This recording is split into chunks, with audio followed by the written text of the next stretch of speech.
शान्तस्य ज्ञानाञ्जनशलाकज चक्षुरुन्मिलितं येन तस्मै श्रीगुरवे नमः। श्रीचैतन्यमनोभीष्टं स्थापितं येन भूतले स्वयं रूपः कदा मह्यं ददाति स्वपदान्तिकम्। वन्देऽहं श्रीगुरोः श्रीयुतापदकमलं श्रीगुरून् वैष्णवांश्च श्रीरूपं साग्रजातं सहगणा रघुनाथान्वितं तं सजीवम् साद्वैतं सावधूतं परिजनसहितं कृष्णचैतन्यदेवं श्रीराधा कृष्णपादान् सहगणललिता श्रीविशाखान्वितांश्च नमो विष्णुपादाय कृष्णप्रेष्ठाय भूतले श्रीमते भक्तिवेदान्तस्वामिनिति नामिने नमस्ते सारस्वते देवे गौरवाणी प्रचारिणे निर्विशेषशून्यवादी पाश्चात्यदेशतारिणे वाञ्छाकल्पतरुभ्यश्च कृपा सिन्धुभ्येव च पतितानां पावनेभ्यो वैष्णवेभ्यो नमो नमः। जय श्री कृष्ण चैतन्य प्रभु नित्यानंद श्री अद्वैत गदाधर श्रीवासादि गौरभक्तवृंद हरे कृष्ण कृष्ण कृष्ण हरे हरे हरे राम राम राम हरे हरे।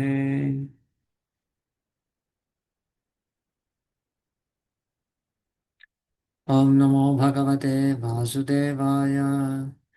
ओम नमो भगवते वासुदेवाय। ओम नमो भगवते वासुदेवाय। नारायणं नमस्कृत्य नरं चैव नरोत्तमं देवीं सरस्वतीं व्यासं ततो जयमुदीरयेत्। नष्टप्रायेषु अभद्रेषु नित्यं भागवतसेवया भगवत्युत्तमश्लोके भक्तिर्भवति नैष्टकी। कृष्णाय वासुदेवाय देवकीनन्दनाय च नन्दगोपकुमाराय गोविन्दाय नमो नमः। Hare Krishna, welcome to our Bhaktivedanta study.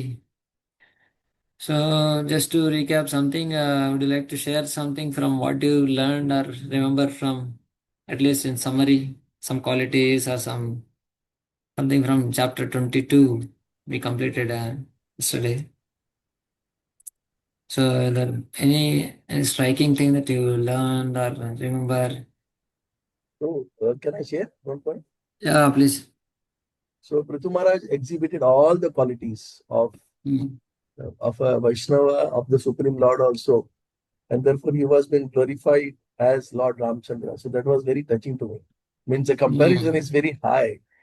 So, Yeah. I mean to say, we have seen someone exhibiting a quality of devotee because 26 qualities of devotees are different. And the Mm. opulences of Lord are also different. Some may be common, but generally these are two different things. But both of them existing in one personality is very rare. And this is what is seen in Prithu Maharaj. Yeah, Guru Maharaj, correct. Yeah. Anyone else or anything else? So, Prabhuji, this No. was regarding the last week, how the ocean waves and the river waves. That Mm. analogy was very striking. Correct. The Shroto river waves Gunas are the material Tamarana. desires. Mhm. Correct. Ocean waves are the devotional thing. So, therefore, one has to constantly engage in devotional activities. Mm. That Mm. was best. One has to plan more and more. Prabhupada brought out amazing analogy how Shroto Gunas Tamaranam Bhajavasudevam Yatpada Pankaj Palasa Vilasa Bhaktya Karmashayam Kretum Udgratayanti Santaha. But those basically devotees will by meditating on the Lord, his activities or his form or his connected activities, chanting, dancing, feasting. By that one can uproot. But tadvanna riktamatayo, riktamata opposite mati, they cannot do. They cannot stop the shroto ganas, tamaranam. Shroto gana, the senses are like waves. But the tides of the ocean can completely overcome the waves of the river, tides of ocean, waves of river. So it's a very, I mean, one way we can more and more meditate on that aspect. Generally, we are disturbed by many waves of material body has many waves at different levels, physical, mental, whatever it comes. So that can be only overcome by focusing more on the spiritual aspects. Strength of purpose, we are also discussing, the difficulties are inversely proportional to strength of purpose. So sometimes we are difficulty in facing the at platform of senses, mind, subtle body, gross body. Basically, everybody has subtle body and gross body. So these two things will keep on giving difficulties. But one should focus on the strength of purpose of the connected to the soul intelligence, especially spiritual intelligence, by planning, executing more and more, so that we can overcome the difficulty. The difficulty will become less in the sense almost nil. The more the strength of purpose, the less will be the distractions and difficulties, disturbances, etc. Yes, good point. Any qualities of Prithu Maharaj or anything that section chapter 22 was talking? So one more thing is how Prithu Maharaj followed the Varnashrama perfectly, and how he timely took into Vanaprastha and did all the austerities. So that was also very striking. Yeah, So though he he had the was, same determination in the while he was ruling the kingdom, and same determination for Vanaprastha also yeah, for austerity. successful persons giving up things is not very easy. Especially we have great success, taking off from that success, apparent success. We need to have what is the meaning of real success. So he could understand that the real success is something different. So he could immediately take off from the so-called success of empire, and name and fame and post and position, etc., etc. Yes, good point. So 22nd chapter, just giving an idea so that we can have more insight that, see, he welcomed Sanat Kumars. He received them, worshipped them, and then he asked a question. He asked the questions, then they gave their answers, and then he again expressed his glorification. So in these things, you have any kind of a more insightful qualities of personalities? Because the qualities are, we need to become more and more refined in our qualities. Vaishnavas, ornaments. So what qualities we can learn from these incidents?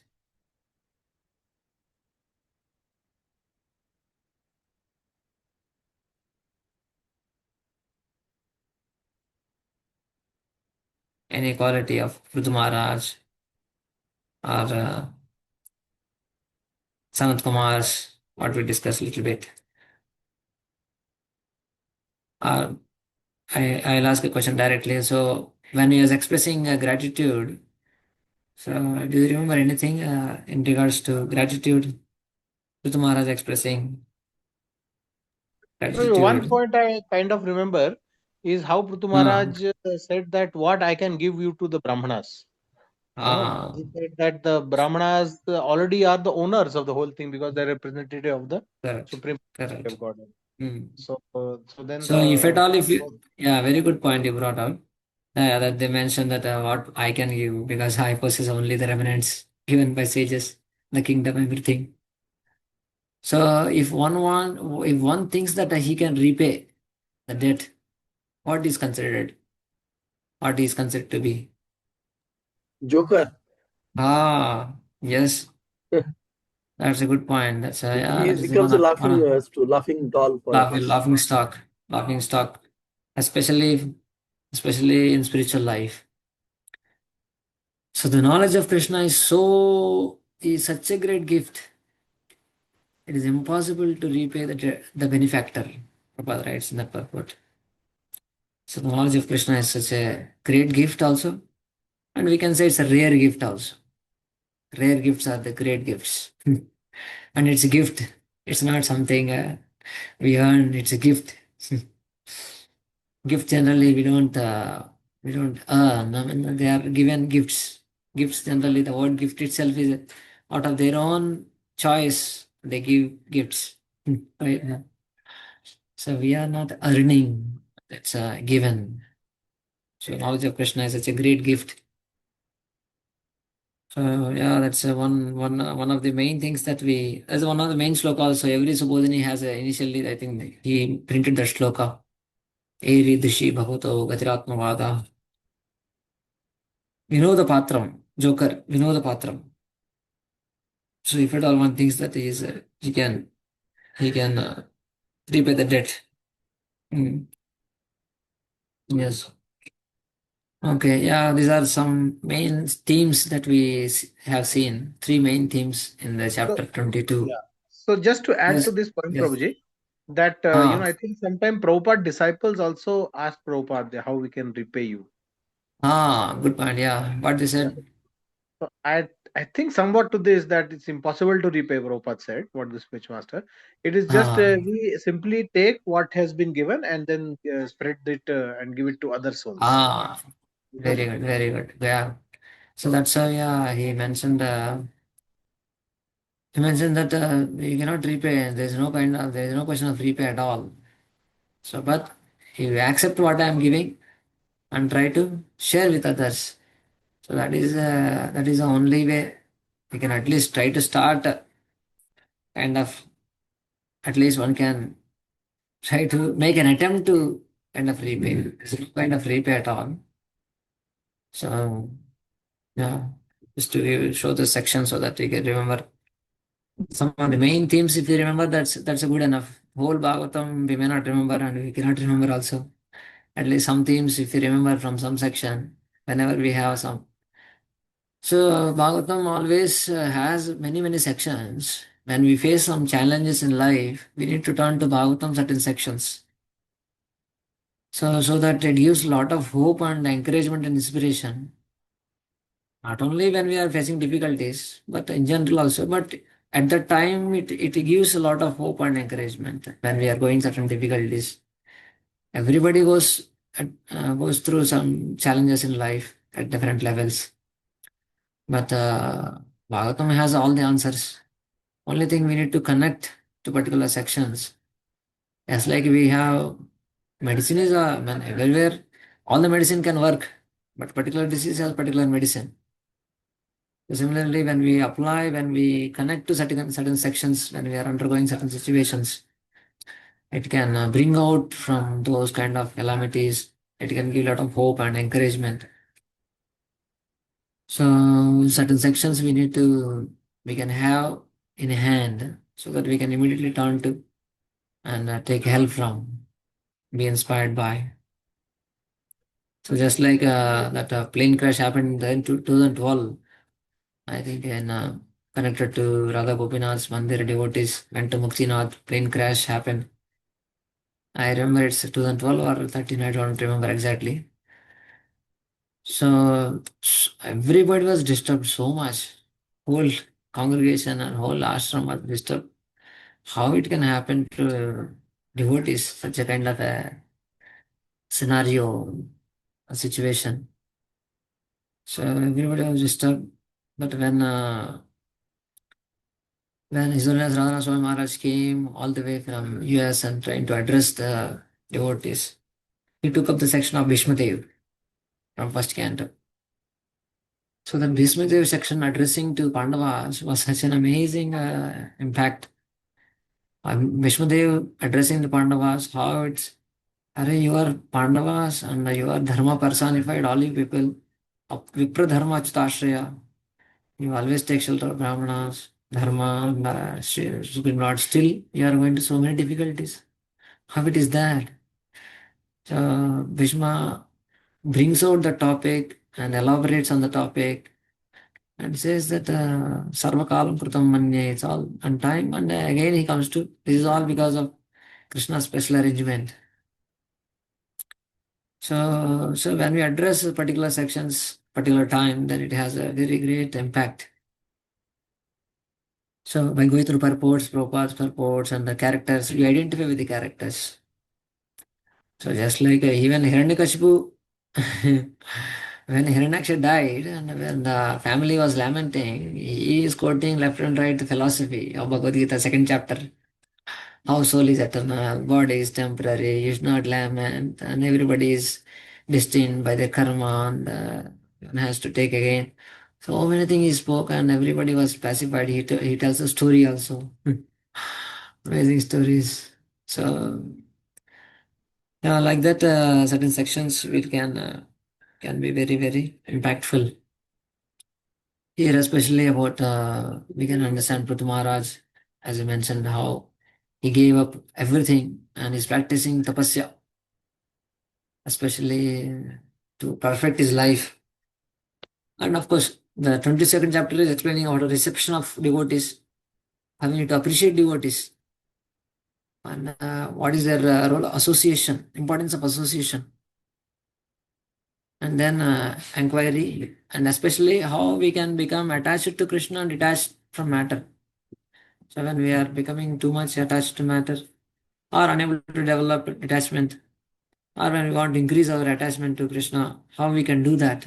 So just by going through this section 17 to 40, we can at least bring out some points and some themes. Then we can meditate more on that. So basically, on gratitude also here. Next topic is about gratitude. How Prithu Maharaj, the whole section is about gratitude. What does it mean, gratitude? Can we repay? How we can repay? Yeah, for ourselves also, this is all Krishna's given gift of body, the senses, the mind, intelligence.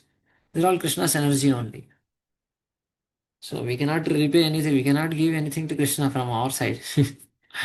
Just like father brings mangoes from, of course, season is coming. Summer is coming. So when father brings some fruits and mangoes, fruits from market, then if the child gives out of the same fruits to mother and father, parents are so happy. So similarly, whatever Krishna gave, so when we are offering the same things to Krishna, that is the real consciousness where we are trying to offering services to Krishna. Nahankrito bhavo. I'm not the doer. Neither I am the doer, nor I have anything in possession. All Krishna's. Just the desire is the only thing I have because of the free will. So I am trying to offer to Krishna. So like that, when we practice more and more in understanding deeper aspects of the sections, especially the gratitude here, Prabhupada Maharaj expressing the gratitude for what we receive from all the great souls, hearing, reading, trying to practice, especially initiation, especially spiritual knowledge, directions, spiritual direction, etc., etc. So we can exercise more on gratitude on this section. And then also finally qualities, how we can develop more and more qualities. Prabhupada Maharaj, how he ruled, how he taken care, all these qualities, these are the prime four sections, giving four themes, major themes: reception, or worshipping of the great souls, asking questions, and then attachment and detachment, and then gratitude, and then qualities. So those are the main themes of the chapter 22. So then 23rd chapter we had started how with Maharaj giving up all these things and taking up Vanaprastha. That is the main point of Vanaprastha life. How to practice retired life. So one should have plans to have at least some plans towards the direction. One may not be immediately give up 100%, slowly reducing. So generally when we hear about giving up, we always think about everything giving up and going and staying somewhere else and doing something. No. We should always think gradual process, gradually reducing certain things, increasing certain things. So in that way only it works. As we discussed, like Lala Baba examples and are very exemplary and very rare also. Very rarely it happens. Give up everything at a day in a day and going to somewhere and continuing ahead without any difficulties. But general processes we have to reduce slowly. Reduce the the material responsibilities, etc., and slowly increase our engagements, our involvements in either our sadhana or our sharings with others, preaching certain things. And same also, in terms of not only going out and preaching, if we have the facility and capacity, then we can do. If we cannot, then at least increase the involvement in deity worship, develop, more and more engaging festivals, celebrating the festivals, doing worship more, or increasing the engagements with deities. So many things can be done to deities. There so much is there. It is said for Madhvacharya, Sri Madhva Sampradaya and Sri Sampradayas, so many things are there with the deity that they go, Madhvacharya, especially in Udupi, they go in the morning 3 o'clock, come at 11 o'clock in the morning.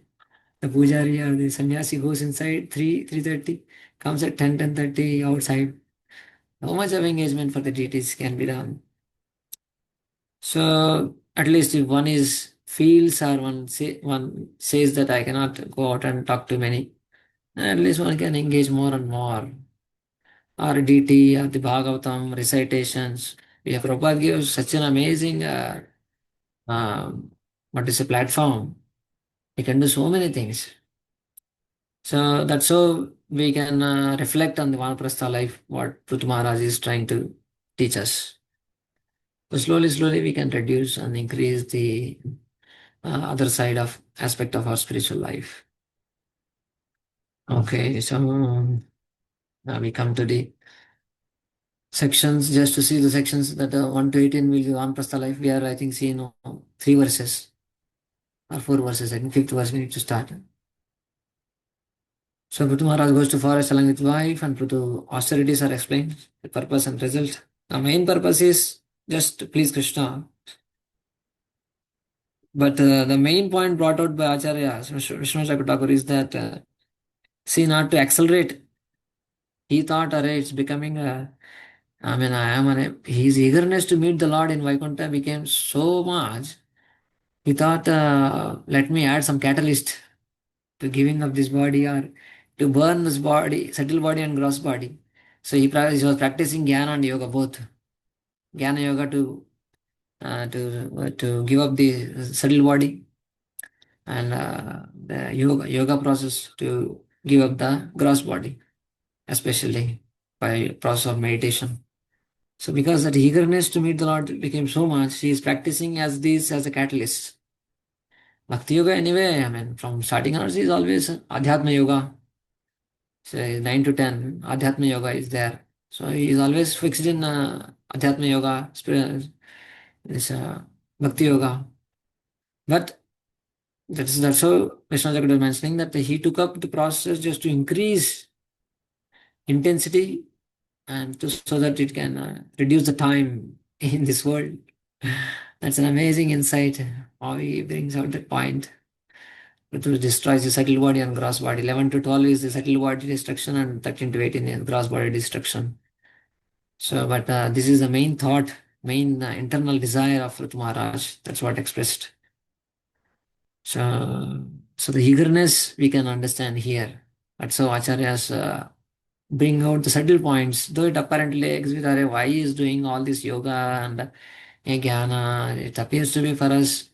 Why has some doubts will come, but the inside that how he is so eager to meet the Lord and serve the Lord. So he took up this process just like he gives one example. Prabhupada also explains that in purport. We will see that when we take prasad or food, generally the digestion fire is there to digest the food. But just to add to digestion, if one takes Trifala Churna, Trifala Churna or whatever, some digestive pill to digest faster. So in that way, Rutu Maharaj used as an aid, not a substitute, not as a generally in our situation we don't have capacity. Some especially in the Kali Yuga, digestion power is always weak. We have no digestion, constipation, all so many issues. People have to use the medicine as itself as a fire. So, but here the example is saying something else. The example is saying that he took the digestive aid, it's like aid, catalyst, increase the power of digestion, not that it is the only main thing. So jnana and yoga are like a substitute, not substitutes, kind of adding to the process of bhakti yoga, assisting bhakti yoga in its quickening the process. So in that way, the example is given that just to aid the digestion, he took up this process to give up the body as early as possible so that he can meet the Lord as early as possible to serve him directly in Vaikuntha. So that's the main point of this first section with Prithu Maharaj practicing severe austerities and giving up his gross and subtle bodies. And then we'll come to the next section where Archie, Mother Archie, is trying to perform all austerities and trying to follow her husband in a very exemplary manner. And also, she also attained the same destination as Prithu Maharaj. We will see that section, and maybe I think today we'll see how much we can cover. Mostly half we can cover, I think. But we'll see in the upcoming sessions that how Devatas come and appreciate both, especially the Archie, especially wife Archie, how she followed and all. And then finally Falashruti. Okay. Okay, I think we'll directly go to section. Maybe I think I'll show one point from Vishnu Chakrataka so that it is clear why Prithu Maharaj is doing tapasya. So this is in the Krishna Chakrataka commentary, this one. In 23rd chapter, Prithu goes to forest, practice austerities, worships the Lord and give up the planet of humans. Goes along with his wife to Vaikuntha. So this is the summary of the topic. Now someone can read this point, what Prithu Maharaj is thinking. I read, Prabhu? Are you able to see the screen? Yes, Prabhu. Can I read? Please. Prithu thought, the Lord will not bring me to his side for service. I have not done that much worship and I have not been fully purified. Taking Vanprastha, going to forest and engaging in chanting and remembering the Lord 24 hours a day, like our ancestor Dhruva, I will perform austerities to attend the Lord quickly. I will make Vanprastha ashram famous with the people. So thinking like this, he went to the forest for austerities. Yeah. So this is the thought, the inner thought only known to acharyas.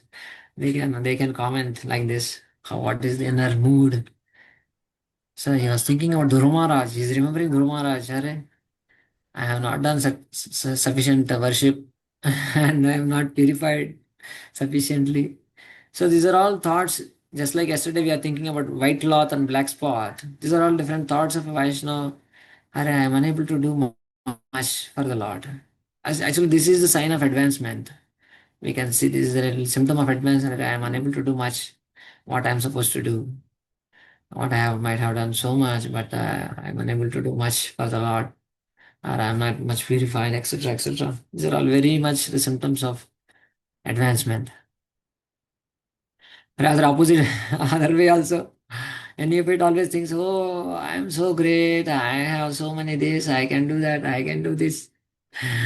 I'm so great. That is the way of thinking, opposite way. And if it always thinks he is the advanced, he is the one. He is the one who is advanced, really.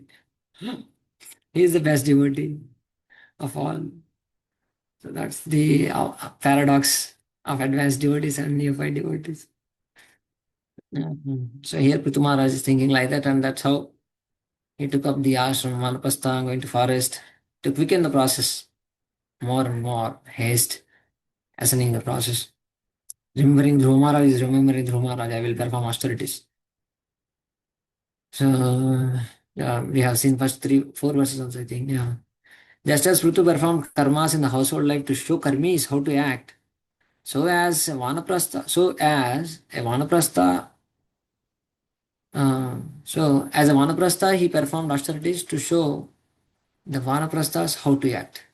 So this is also one point we need to understand, to show an exemplary as an example, just like he ruled exemplary, and he's also performing austerities as an example to show others to give an understanding of the Vanaprastha life. So I will make Vanaprastha ashram famous with the people. So that means, so you give more and more importance when people do certain things. So then automatically others follow. Just like his Rasham Prabhu started Harinam Sankirtan in the morning, and especially in the morning, 7 o'clock. Many people trying to follow. Devotees follow in the morning. Harinam Sankirtan. Of course, Harinam Sankirtan was always there, but still, when he took up and trying to go himself, I mean, whenever he is here, he goes. Wherever he is, he goes. That's an amazing aspect. So then people answer, hey, Harinam Sankirtan is important. So, so that's how things are. When great people do certain things, then automatically people understand impact and influenced by that. Or His Holiness Gopal Krishna Swami Maharaj worshipping the deities, so fixed up in the morning, 4 o'clock, 4:30 is there in the altar. And apart from that, he does his own personal deity service. How much he's fixed up in that, he was fixed up. So these things will give inspiration, a lot of inspiration to followers. So they also take up very, very seriously about these exemplary acts. So that's how Prithu Maharaj is teaching these aspects. So these are one or two main points that I mentioned. Hmm. So we'll come to the seventh verse, but I'm just reading that though his purpose was to show people the Vanpasta life, what was his intention in performing such austerities, all these austerities? Desiring to worship Krishna directly in spiritual world, I will do these austerities. This was his vow. So like that, to accelerate the process, and I want to serve Krishna directly, immediately, as early as possible.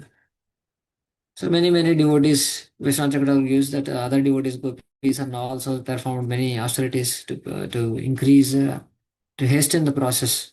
So that's what is the main point. Yeah. So those are some points that I wanted to share.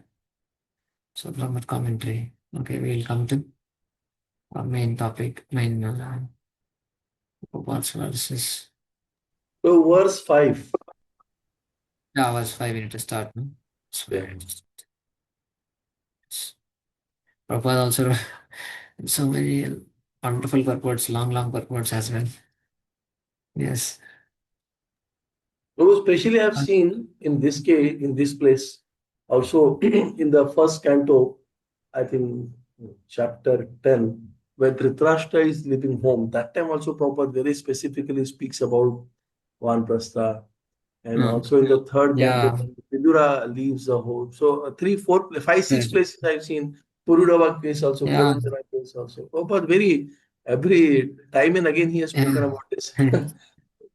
Yeah, Prachin Varihi also there also he speaks about how one should become serious in the spiritual life as one is growing old. Because of his realization and his experience of the whole world, what Prabhupada underwent is an amazing, extraordinary life. Two world wars he has seen. Can you imagine? Two world wars.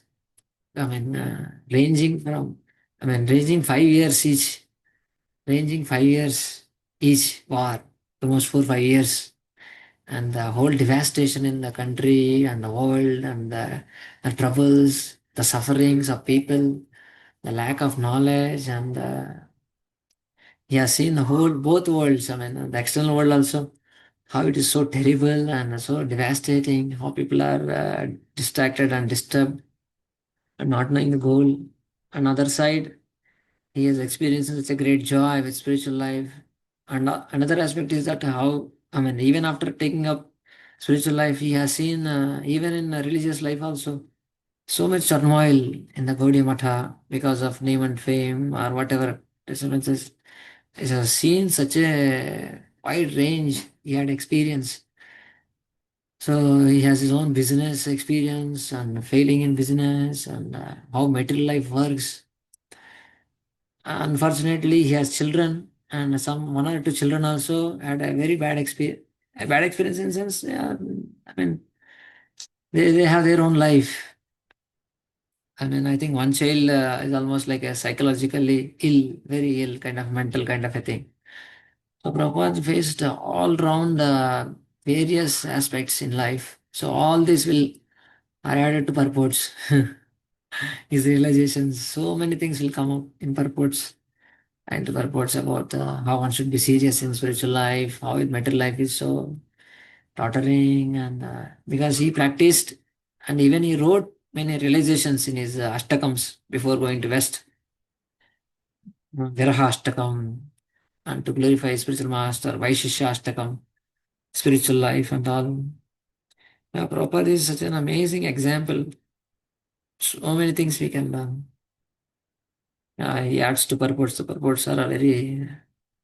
Sometimes it's difficult to go through. We cannot correlate, and it becomes quite dry and repetitive many times. But the more we keep on hearing, the more we just go through going through.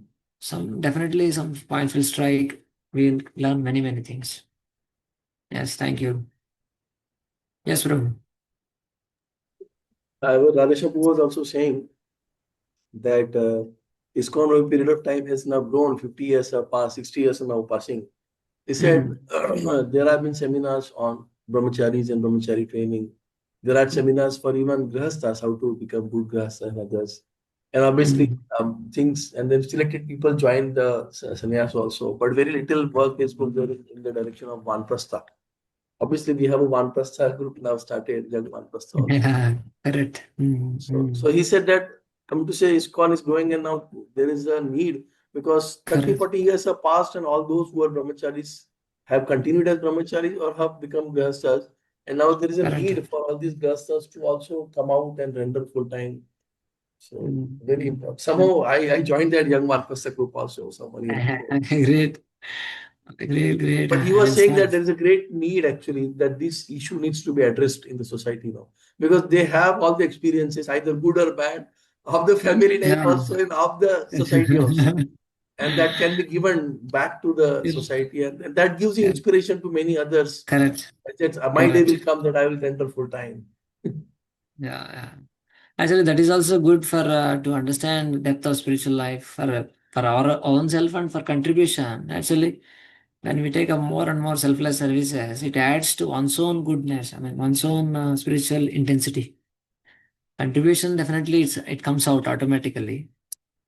Coming to others, giving others, sharing with others. But one's own practices will become very strong. That's added advantage. So that's a beautiful one. Yeah. Definitely, it's a very. I mean, definitely it's a because once responsibility comes on as a grahastha, family, children, situation, finance. I mean, so many factors are involved. So just coming out is, I mean, quite definitely as it's mentioned many times in Bhagavatam that how it's so difficult to come out and trying to be engaged in service of the Lord. And even after coming out, also there are again a different world itself to face situations because we are accustomed to certain way of living, certain things physically and psychologically, and we are accustomed to aligning to and accommodating to. So these are all various challenges. But one thing I can say that. At least my experience that the more the strength of purpose is focused on, the difficulties always will be less. So that will always be the main fundamental principle.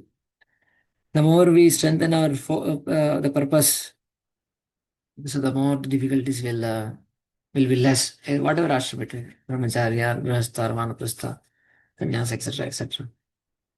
So yeah, that's the amazing upcoming. Maybe especially Israel Rajamburi has so many ideas and plans from many, he keeps on sharing and talking.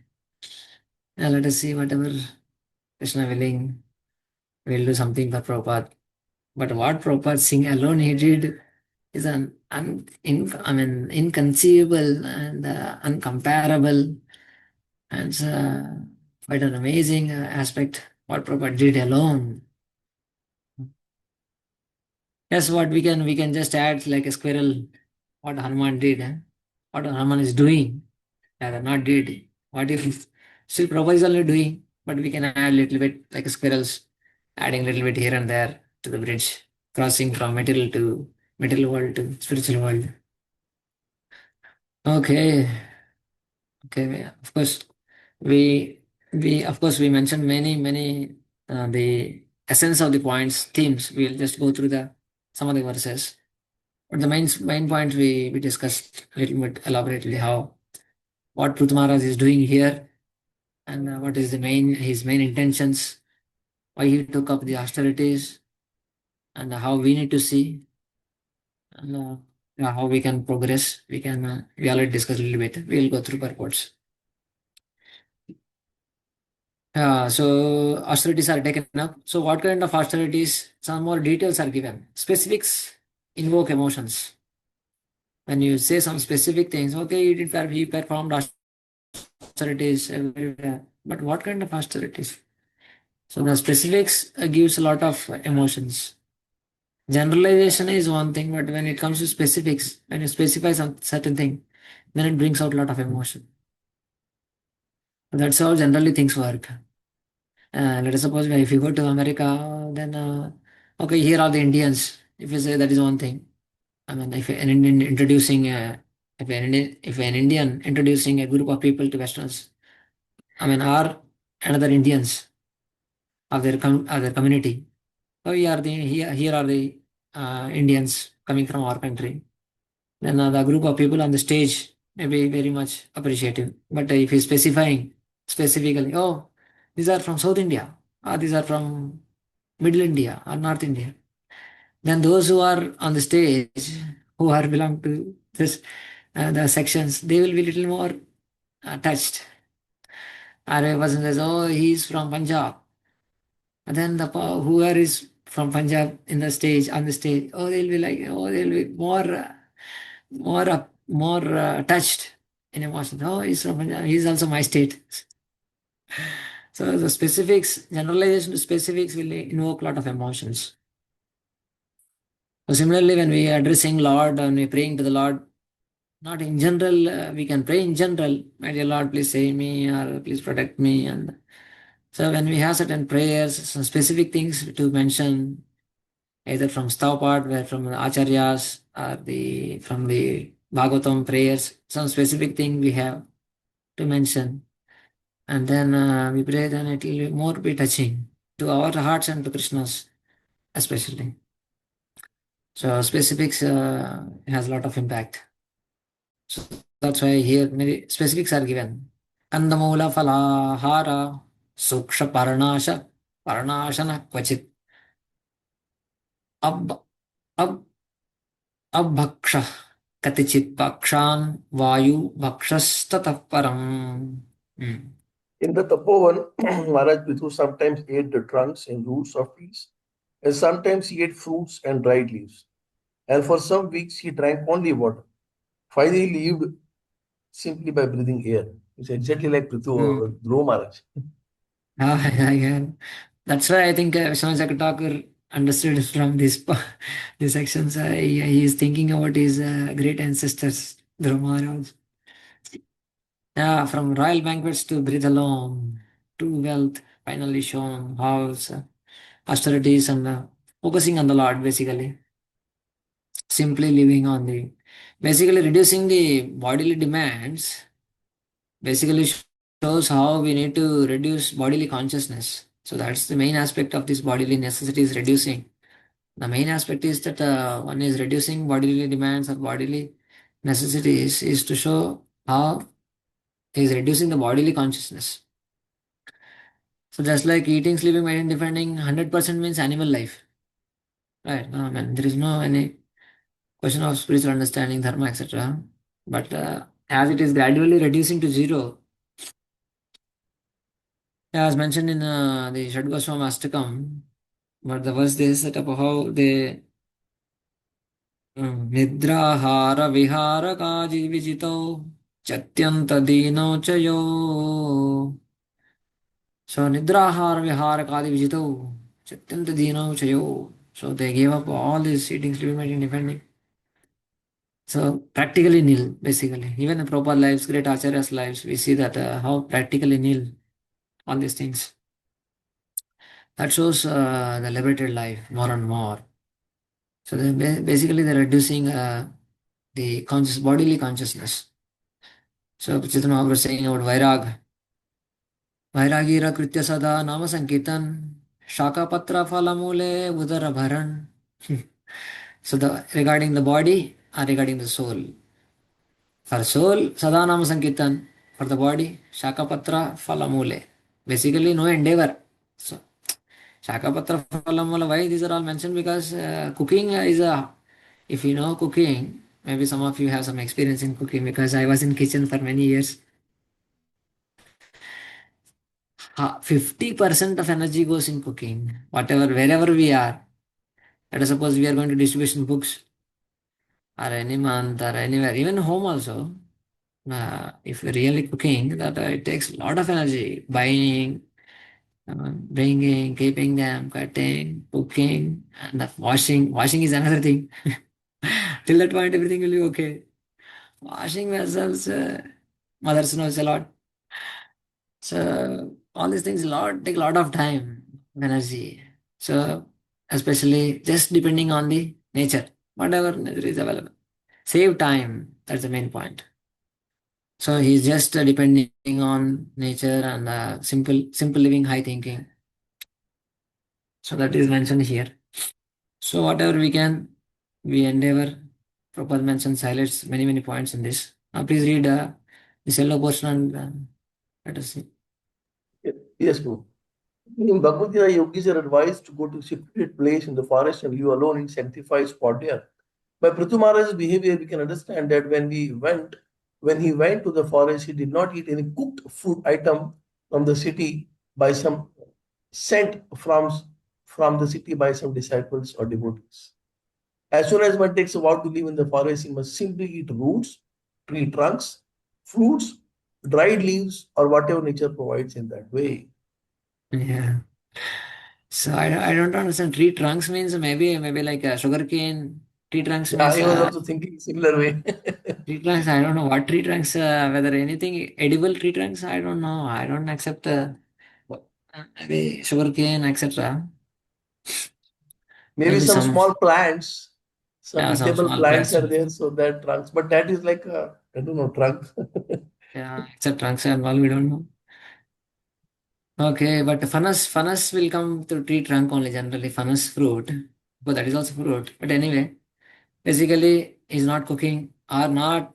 He is bringing some tiffin box from any cooked food from city by some devotees or disciples.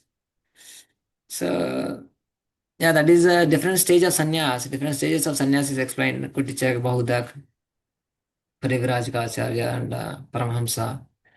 So there are different levels of sannyas also. So one is in the certain stages, then one is living at different place, but sustaining is coming from home. Kutichak, Bahudak. Kutichak is basically coming from home, uh, something to sustain. But he's trying to increase the intensity of spiritual life. Kutichak. Bahudak means he's not taking from home, but he's going around Madhukari doing, etc. etc. So, but basically, simple life. Hmm. Yeah, please read this point also. In this way, lived in the forest and underwent severe austerity, especially in regards to eating. In other words, overeating is not only recommended for one who wants, overeating is not at all recommended for one who wants to progress in spiritual life. Sri Rupa Goswami also wants that too much eating and too much endeavor, Atyahara Prayasascha, Updeshamrut verse 2, are against the principle by which one can advance in spiritual life. Hmm. So then basically we understand this principle.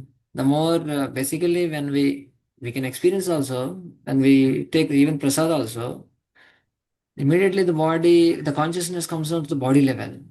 We are a little drowsy, we are a little heavy, the consciousness is not so sharp. So that's how it's recommended that we take light. Quite difficult, definitely, but we need to practice little bit, and never reducing little bit, but more and more. Once Prabhupada was asked what to do if we are overeating or overeaten. So what to do? We can serve more, Prabhupada mentioned. We can serve more instead of sleeping. Generally, that is the consequence. Overeating means again the body tends to be sleepy more and more because it has to digest. So yeah, one if has taken, sometimes it happens.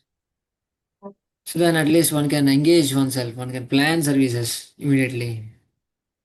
But one if one is idle, then one may tend to go time in sleeping more.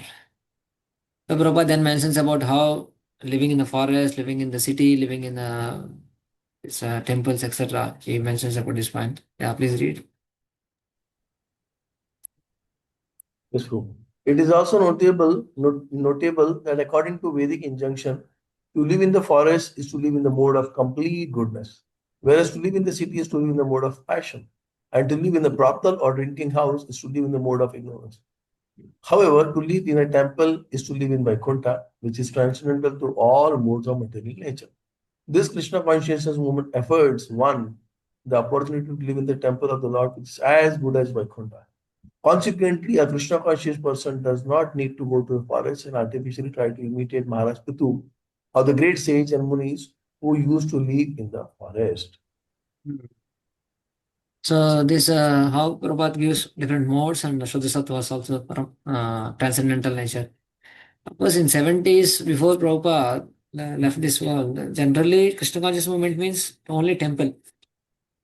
There is nothing called outside temple practicing Krishna consciousness. Even the Grihasthas also used to live in temple. I think by this time, fourth canto is almost in late early 70, 71. By 72, he started translating fifth canto, where he paused fifth canto, and then Chaitanya Charitamrita completed. So fourth canto means almost around 71. So by that time, there is no question of any outside the temple Krishna consciousness practice. So that's why Prabhupada writing.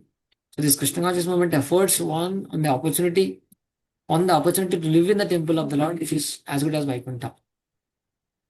So, but we can understand now it's more Krishna consciousness more outside the temple than in the temple, in the sense that all many grahasthas, 99% of the members are staying outside of the temple, and they can definitely home is itself the temple when we keep Krishna in the center.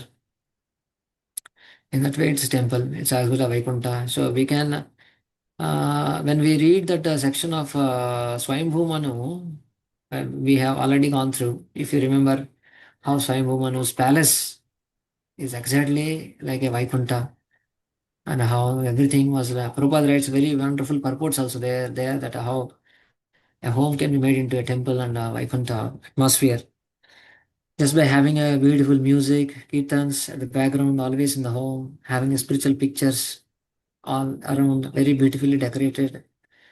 So these are all spiritualizing the home into a temple atmosphere, vibrant temple atmosphere, having a very wonderful fragrance in the home.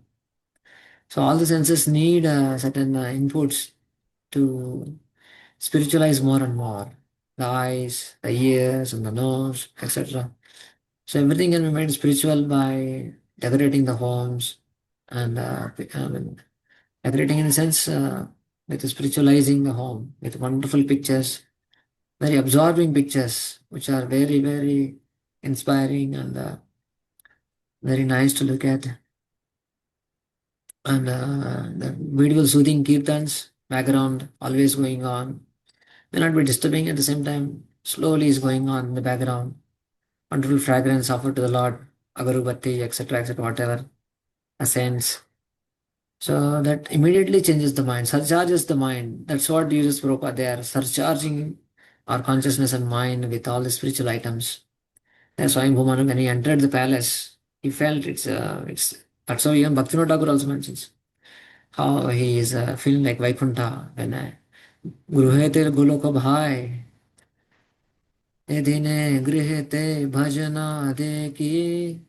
So when I see my home, everybody is chanting and dancing. Gruhete Goloka Bhai. I mean, it's as good as Golok.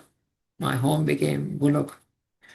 Actually, family life is can be more because ashram is entirely different atmosphere, but the rest of life is more like a family, children. It's resembling the spiritual world where family. It's a family life there also. The relations and the emotions and quite similar to family life. It's family on the spiritual life. So that's how we can transform into Vaikuntha, even homes as well. That's Prabhupada's main point that we can make our temples and especially homes into Vaikuntha by changing certain things, by practicing certain things, spiritualizing certain things. Mm. So please read the last para. The Krishna Consciousness movement has been. The Krishna consciousness movement has been introduced in the Western countries, but it is not possible for Westerners to go to the forest and practice severe austerities which are ideally practiced by Prithu Maharaj or Rupa Goswami. However, Westerners and anyone else can follow in the footsteps of Srila Bhaktisiddhanta Swami Thakur by living in a temple, which is transcendental to residence in a forest, and to vow to accept Krishna Prasad and nothing else. Follow the regular principles and chant 60 rounds daily of Hare Krishna mantra. In this way, one's spiritual life will never be disturbed. Mm. So he's just reflecting the same theme of staying in a temple because Bhaktivedanta Thakur took a vow that I will live in only in a temple wherever he goes. So, so in the footsteps of Prabhupada writing the same thing. Taking a vow in the temple means basically home also will be a temple when we focus Krishna or keep Krishna as center. So taking a vow to take Krishna Prasad only, nothing else, following these are all for everyone is common. Say sannyasi or brahmachari or varshta, these are all common things. So in this way, one spiritual life will never be disturbed. So the more we refine this process and focus on the more on subtle aspects of these rules and regulations. Nima agraha, not just nima agraha. Nima agraha means first of all not following the rules and regulations, nimas. But though we are following, but nima agraha means when we are unable to grasp the spirit of the rules and regulations, then then we will not be releasing that rasa in the spiritual life. So, but the more we focus on the spirit as well, then definitely it's a great joy in practicing spiritual life. All these rules and regulations also. So we don't need to go anywhere else. Practice all this. That's the main point. So basically, Prabhupada is elaborating on that aspect of how the Maharaj lived on kandamul, etc., roots and fruits, trunks, etc. So continuing. So about eating is spoken, and now about the seasons are spoken. Grishme panchatapaveero, panchatapaveero, varsha, varshas, asa, आसारशान् मुनिः आकण्ठमग्न शिशिरे उदके स्तण्डिलेशयः. Following the principles of forest life and the footsteps of the great sages and munis, Prithu Maharaj Forest living. accepted. Yes, no? Prithu Maharaj Forest living. accepted 5 kinds of heating processes during the Yeah. summer season, exposed himself to torrents of rain in the rainy season, and in the winter stood in the water up to his neck. He also used to simply lie down on the floor to sleep. So how it is so difficult, na? He lived in a palace. Can you imagine living in a palace as a king? How many luxuries, how many things he might have enjoyed. But not only having austerity of living in a forest, adding top of that all these things. He's voluntarily keeping the 5 kinds of heating processes. What are 5 kinds of heating process? 4 fires around 4 directions, and sun is already there on top. These are 5 tapa, panch tapa. So these are all considered. These are all basically yogic practices to increase the intensity of their practice, purifying themselves more and more. So 5 kinds of fires means four directions he used to keep fire in summer. Can you imagine summer? Going in kitchen in summer itself is a great austerity. One direction. What to speak of keeping four fires around on top of sun. 5 fires. Exposed himself torrents of rains. The rainy season, sitting in water in winter. So these are all, yeah. Please read. There are there are some of the austerities executed by the jnanis and yogis who cannot accept the process of bhakti yoga. They must undergo such severe type of austerity in order to become purified from material contamination. Yeah, so these are all metal contamination. So they have to undergo. But the purpose for undergoing such a severe austerity is to become a devotee of Supreme Personality God Krishna, as explained in the next verse. The yogi and jnani has to purify more and more internally. They have to come to the platform of pampering the body and austerity of the body. So we need to not pamper the body, but so we can understand the tapasya. I think somewhere I might have noted down here somewhere. So tapasya we need to always see in terms of kaya manasa vacha spoken in Bhagavad Gita 17.14 to 16. There kaya manasa vacha tapasya is explained. What does it mean tapasya for the body? What it means tapasya of the mind? What it means tapasya of the speech? Kaya manasa vacha. So these austerities we can try to meditate and take up something to practice. So these things are all quite difficult for us to go forest and doing all these things. But for us tapasya, at least we can practice those what is mentioned in Gita. And the main tapasya is, as we discussed, chanting holy names with attention is a great tapasya for all of us. Because that itself is sufficient tapasya. So we try to do that austerity. Yeah, continuing till now, eating and the seasons are spoken now. The intention is mentioned, externals and internals. More of an internal purpose is explained. तितिक्षूर्यत वाग्दान्ता ऊर्ध्वरेताजितानिलः आरिराद आरिराधयीषुः कृष्णम् अचरत् तपवुत्तमम्. Maharaj Prithu underwent all these severe austerities in order to control his words and senses, to refrain from discharging his semen and control the life air within the body.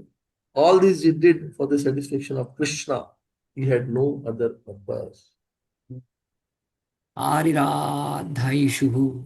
So this shows Krishna directly. Prabhu, yeah. Yes. I'm just making one presentation in which I just named the presentation like this: Krishna beyond Krishna Leela, which means I'm trying to find out all those places in Bhagavatam where Krishna has been called or mentioned, but it is not Krishna Leela of Dwarka, I mean to say. So I found 3 places. One is this about Maharaj Prithu. Another I found in Dhruva, the Prahlad Maharaj prayers also, the word Krishna is come. And third I found out in Samudra Manthan Leela where they are going, demigods are praying. Okay. Any other place, Prabhu, you know, where Krishna is been mentioned beyond Krishna Leela like that? Beyond Krishna Leela, Krishna is mentioned only if you ask that the first canto generally is directly Krishna is mentioned. You are saying other pastimes where Krishna is mentioned. Other pastimes or other yugas, you know, just to prove that Krishna is supreme personality of God. If I come to know, but I only also know these two only. Prahlad Maharaj, Krishna Griha Grihitatma. Yeah. Also, Prabhu, in the Samudra Manthan Leela, the demigods are praying, so there also the word Krishna. Although I see the word Vasudev coming many a times, Vasudev is coming many times, but Vasudev is also like it is one of the four forms of the Supreme God in terms of Sankarshan, Aniruddha, Vasudev, Sankarshan, like that. Correct. Yes. Yeah, surely if I come to know, I'll communicate. Yes. As I'm mentioning this tapasya, we can reflect in this form of in the form of this Bhagavad Gita mentioning when we don't have time to go through, but I can just go through. But the intention is to please Krishna. All these are certain things. Performing tapasya, kaya manasa vacha. So austerities are mentioned definitely in the 17 to 14, 16. But that austerity, how to perform in transcendental mode, That is another understanding. What is tapasya is one thing, and how to perform that tapasya in such a way that it becomes a transcendental, not just mode of passion, ignorance, and goodness. That is spoken in 17 to 19. How that tapasya becomes a mode of goodness or passion or ignorance, that is also spoken. If tapasya is performed out of pride for the sake of gaining respect, honor, worship, etc., it's mode of passion only. No one is performing all the austerities in forest and just to gain some money, name and fame. I'll become such a great person. I'll read the other's mind.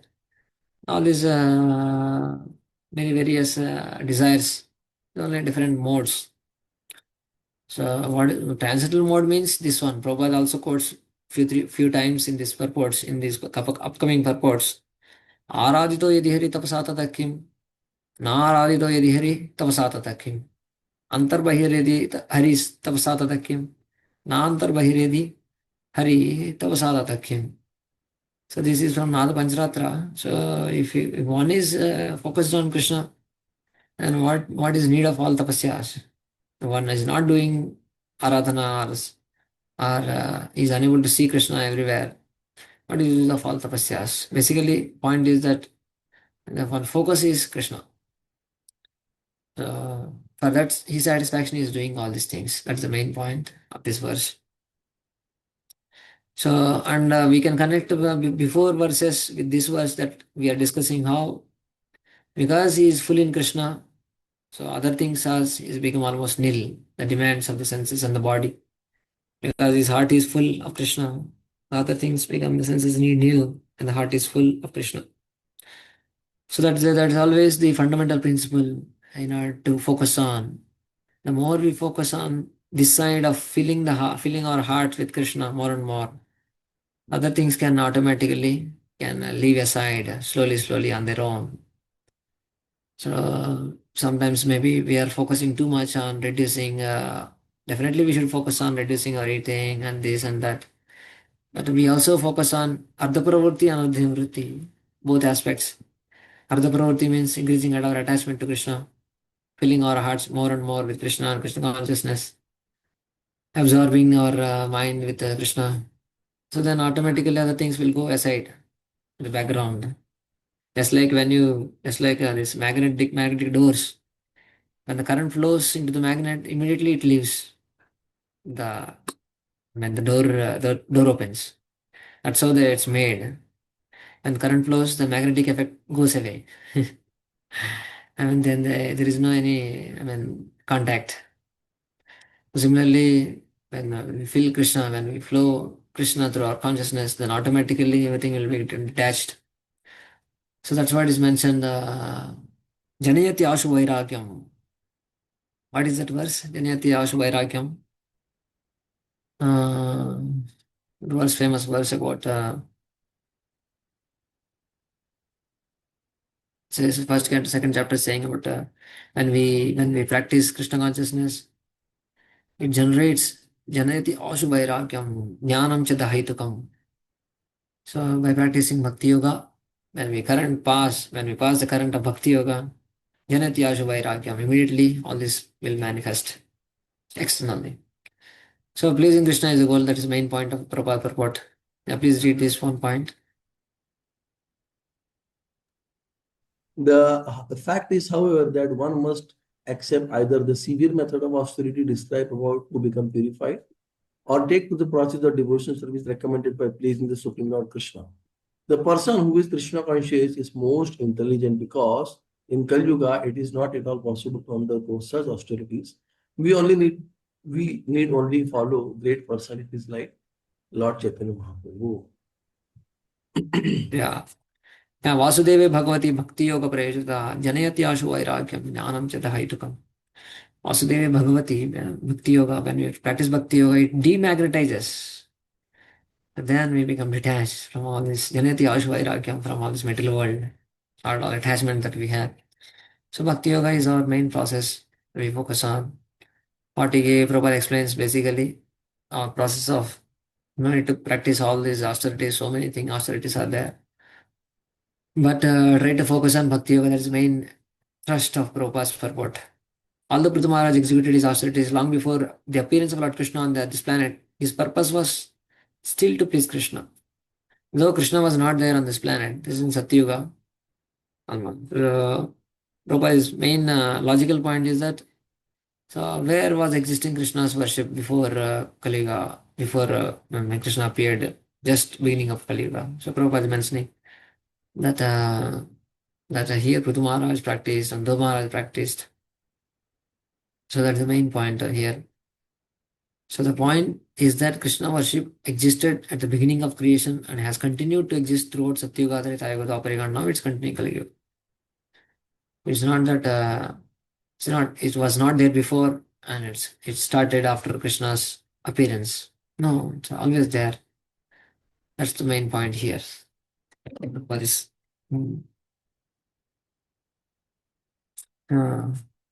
So why he did the main purpose is to please Krishna. That's we have seen that Aradito Yadi Hari Tapsa Tatakim. Krishna is worshipped if he is a goal of advancement, there is no need for one to execute severe types of tapasya, etc. So otherwise, if Krishna is not achieved, then Shama Eva Kevalam. Yeah. So please read this one. So I think if some other devotee would like to volunteer to read, I have read already sufficiently. Sankarshan Take it. Rajavi Prabhu can read if they want. Some other devotee wants to read.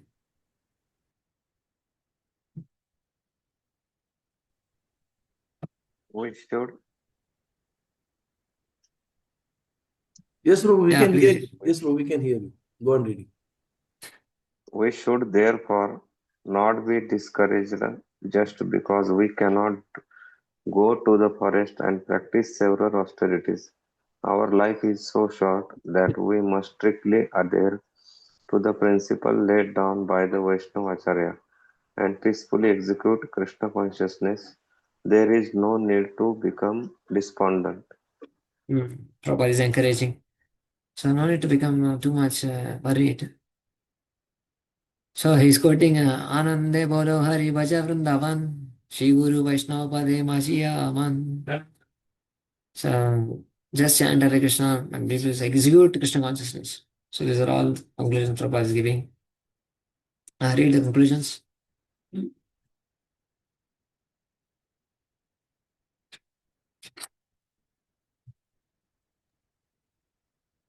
Hare Krishna. Conclusion.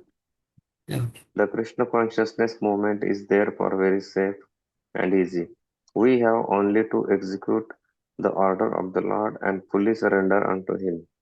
We have only to execute the order of the spiritual master, preach Krishna consciousness, and follow in the path of the Vaishnava. The spiritual master represents both Lord Krishna and the Vaishnavas. Therefore, by following the instructions of the spiritual master and by chanting Hare Krishna, everything will be all right. Right. So we are spending a little time on this purpose because upcoming verses are only more technical. I mean, resolving all the elements and elements. More of technical things, then we'll complete a little faster. So, but main points, how we need to be encouraged. Just our process is simple. So we need to focus on the process itself, what is given by spiritual master, and try to execute nicely what we have been given and seriously, and increasing the intensity and quality daily more and more. So by that, it's sufficient. No need to do any extra things. Finally, what the result? Results is spoken now. The austerities, what happened by practicing that Tena. Tena means by austerities. By such practice of such austerities, practicing such austerities. Tena karmanusiddhena ध्वस्त Karma मलाशयः प्राणायामैः सन्निरुद्ध षड्वर्गश्चिन्न बन्धनः. By thus practicing several austerities, Maharaj Prathu gradually became steadfast in spiritual life and completely free of all desires for fruitive activities. He also practiced breathing exercises to control his mind and senses, and by such control he became became completely free from all desires for fruitive activity. Read the first 3 lines. The word pranamaya is very important in this verse because the Hatha yogis and Ashtanga yogi practice pranayam, but generally they do not know the purpose behind it. Yeah. Nimagraha. Nimagraha, Nimagraha. We also many times not understand the purpose. Letter of the law and spirit of the law. We need to understand the spirit of the law, not just the letter of the law. And by that, we can progress very swifter without anything. Mm. Okay, so pranayam, Prabhupada talks about pranayam and yoga. But Prabhupada Maharaj only used all these things just to perform for the sake of worshipping Krishna, so that body is fit and fine. So, but the people are always uses all these things for fruitive activities, increase the fruitive desires. So, in order to execute all fruitive activities, they perform all this yoga, etc., to make them fit and fine to enjoy the life. So that is the main aspect. Because they don't understand the purpose of yoga and whatever they are reading. They are trying to do karma, jnana, and yoga. They perform more of a material gain for a material gain. So for these things, they don't have value, Prabhupada mentioning. So very beautiful point Prabhupada mentions. As far as pranayam is concerned, chanting of the holy name of Lord and dancing in ecstasy are also considered pranayam. so all these things, basically pranayam is to make of course, the physical body fit and fine. So by chanting and dancing, our body is fit and fine to glorify the Lord. That's a Prabhupada's special purport to pranayam. Yeah. So here the word pranayam does not refer to any ulterior motive. And the actual aim is to strengthen the mind and senses in order to engage them in devotional service. So in the present age, this determination can be very easily acquired by simply by chanting the holy names Hare Krishna, Krishna Krishna, Hare Hare, Hare Ram, Ram Ram. So this is the point is that the purpose is to please the Lord. Whatever we try to do, one can make the body fit and fine with the use of exercises, walking. That also helps the body to mind and become sharp little bit. One can do pranayam, one can do exercises, etc. But the point is to make the body fit and fine to serve the Lord, engage in the service of the Lord. Yeah, so that point is a little bit elaborated. And so by what is the purpose? The purpose is to please Krishna. So how he engaged, that is explained in these 2 verses, Adhyatma Yoga. He used all those things to worship the Lord, to practice Bhakti Yoga, Adhyatma Yoga. The word term, different term is used, Adhyatma Yoga, but it is Bhakti Yoga only given by Sanat Kumar.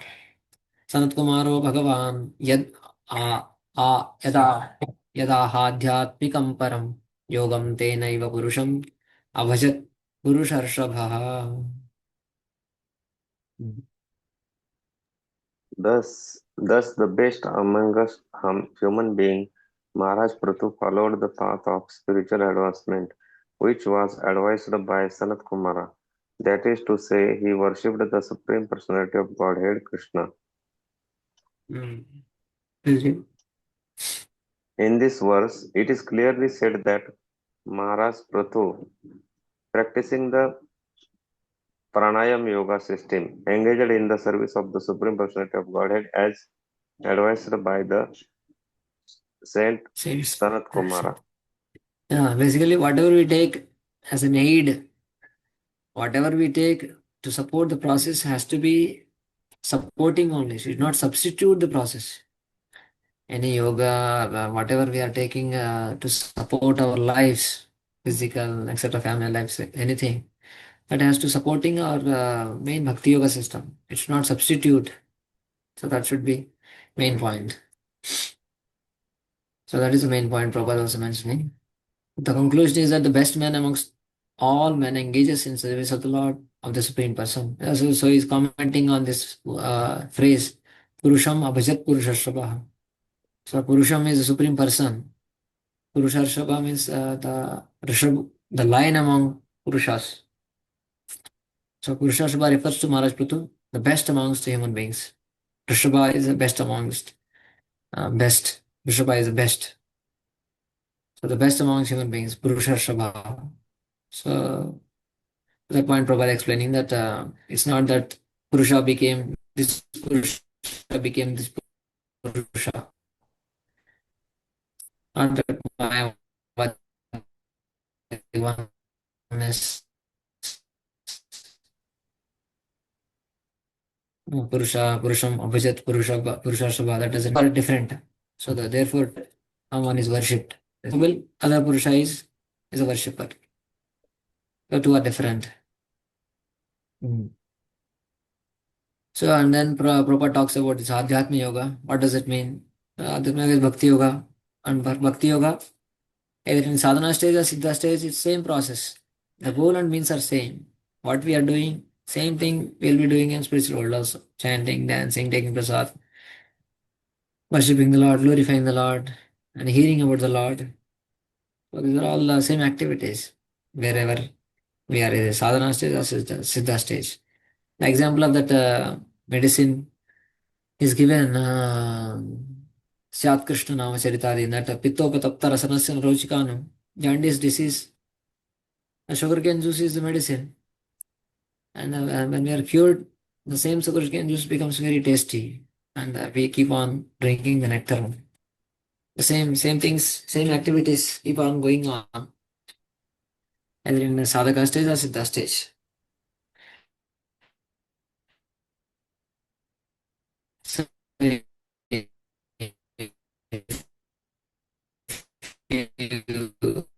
you read certain services of Gopas and Gopis, you will be amazed to see certain very simple service, very ordinary, appears to be very ordinary. Just like Vrindavan is so simple. It appears to be very ordinary, but the same activities. We need to, but the develop mood and conscience. So that's the point Prabhupada is mentioning. So in that way, even neophyte also, in this life, a neophyte devotee is trained to serve the Supreme Personality Godhead. And in the next life, he approaches that same other Supreme Person Vaikuntha and renders the same devotional service. So like that. So we don't need to do anything extra so to perfect our life. Just to practice what is been given. So, but we have to practice with the Mam Chavya Vicharena Bhakti Yoga in the same thing. So we have Vichareni Bhakti, we need to practice to come to both the stage. Mhm.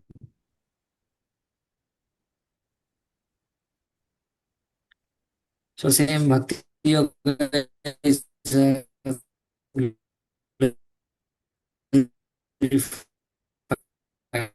here. Hare Krishna, Prabhuji, Given by Dandat Pranam. Sanat Kumar. Your voice is breaking a lot. I Bhagavad don't know if others are facing the same issue. धर्मिणः साधया यततः सदा भक्ति ब्रह्मण्यान् ब्रह्मणि.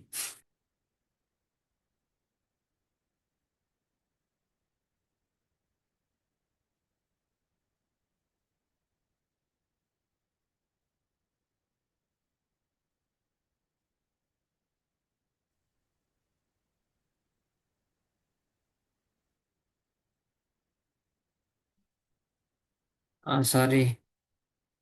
So my voice is okay now? I am I audible? Yes, Yes. little better, Prabhuji.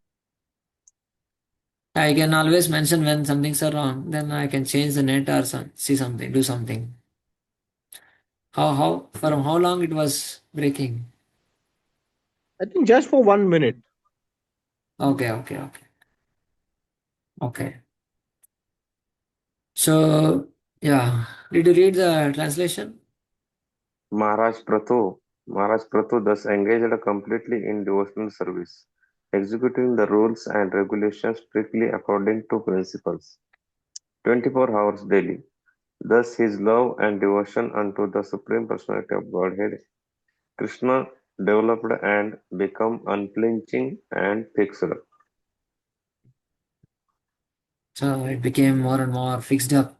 Anishtita Bhajan Kriya becomes Nishtita Bhajan Kriya.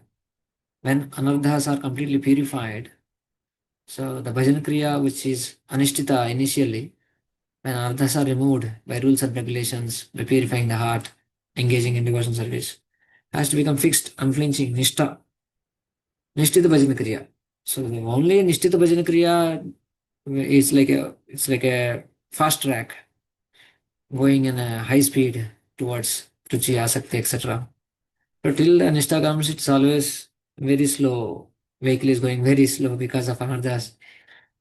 So that's how it has to be performed. The bhajan kriya has to become nishtita bhajan kriya. We have seen that aspect of nishtita bhajan kriya. So it has to, when it comes, then one goes more faster. Mm. So beyond all pretensions, anyavilasha shunyam, that word Prabhupada focuses on, ananya vishaya bhavat. So without ananya vishaya, anyavilasha shunyam, bhaktir bhagavati brahmani. So he performed bhakti. Ahitu kya pratihata. न धनं न जनं न सुंदरीम. This is always our pivotal for bhakti, अन्याभिलाष शून्यम, or न धनं न जनं sundarim, etc. So we have to perform pure devotional service. That's Prabhupada's main focus. Nor he is worshipping that Brahmani word Prabhupada is trying to focus on.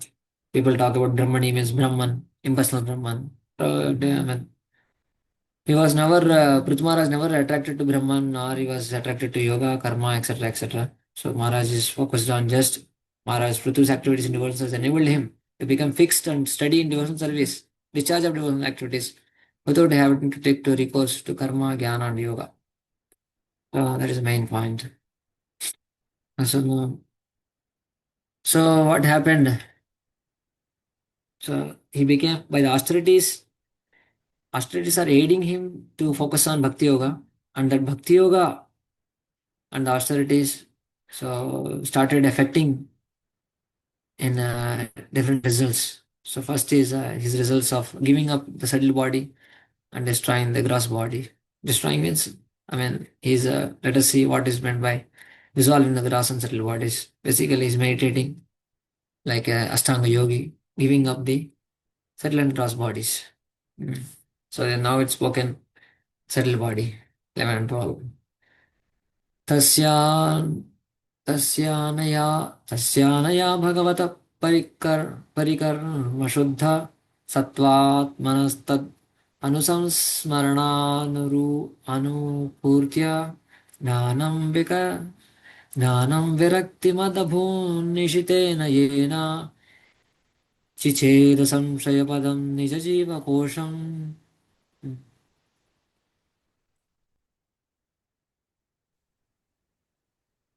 By regularly discharging devotional service, Prathu Maharaj became transcendental in mind and could therefore constantly think of the lotus feet of the Lord. Because of this, he became completely detached and attained perfect knowledge by which he could transcend all doubt. Thus, he was freed from the clutches of false ego and the material conception of life. So all this he could achieve by practicing devotional service only. Not because of, one should not think because okay, practiced yoga and jnana, that's why he's becoming freed from all these things. No, we don't need to take up those processes.